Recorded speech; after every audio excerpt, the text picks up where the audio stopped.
Welcome and thank you for joining us here on Real Estate in the Lowcountry. Matthew Dailey with Assurance Financial is here, and we are going to talk about making sure that our finances are in order for this new year that we're in. Happy New Year. Thanks Happy for New being Year, here. Betsy. Good to see you. Yeah, absolutely nice to see you as well. So we're going to talk a little bit kind of about having our financial house in order for the new year and some things we should make sure that are on our checklist and setting ourselves up for success.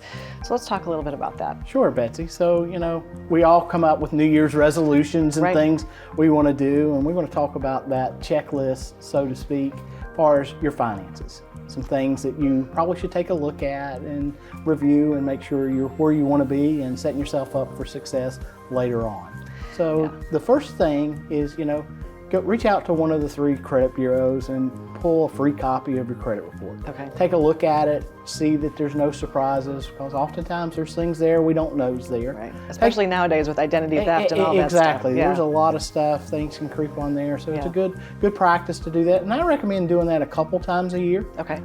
So take a look at that. Also, as you're looking at it, start thinking about your budget. Look at your credit cards, look at your ratios as far as what your available balance is to what your balance due is.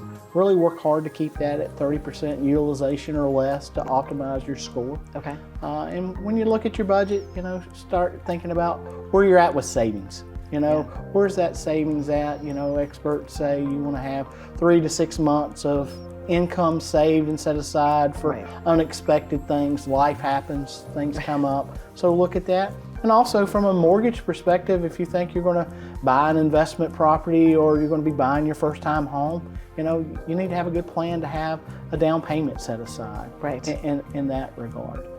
Some other things with savings is, with your employer, if you've got a 401k, are you participating?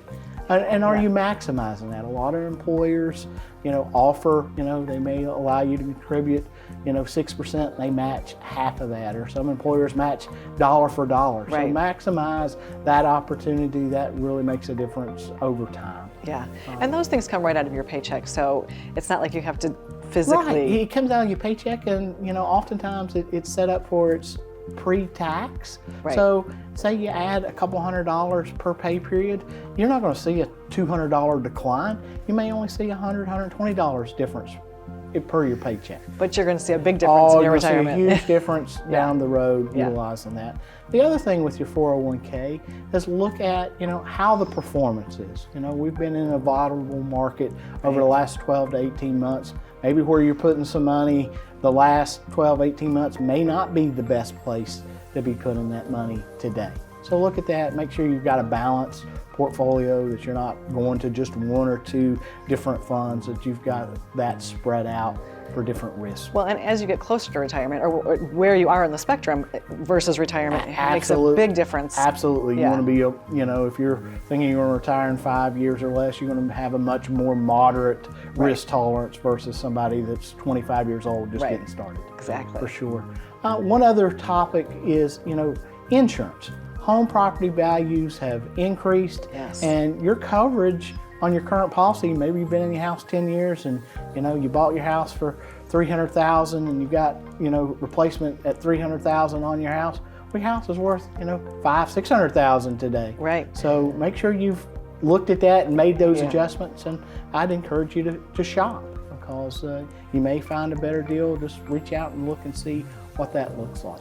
Well, insurance rates have gone a little bit wonky, I think, because of the supply chain and building materials and how much they were costing. So it's a really important thing to take a look at. Absolutely. Take a look at it once a year and kind of see where you're at with that.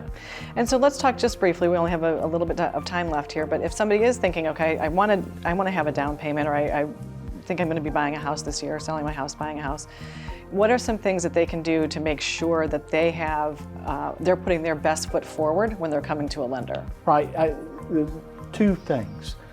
First is really looking at that credit profile, maximizing that. Get that score as high as you can get it. If you're not sure how to do that, call me. Okay. Well, we can make that happen. Yeah. And second is having a plan with some type of down payment. Doesn't take a lot of money to buy a house. Now you can buy a house for 3 to 5% down. But the more you can be in position, the better the mortgage is going to be when you get ready to do it. Yeah. Well, Matthew, it's always good to see you. Again, Happy New Year, and thank you for all of these great tips to make sure that we are ready for this new year financially. Thanks.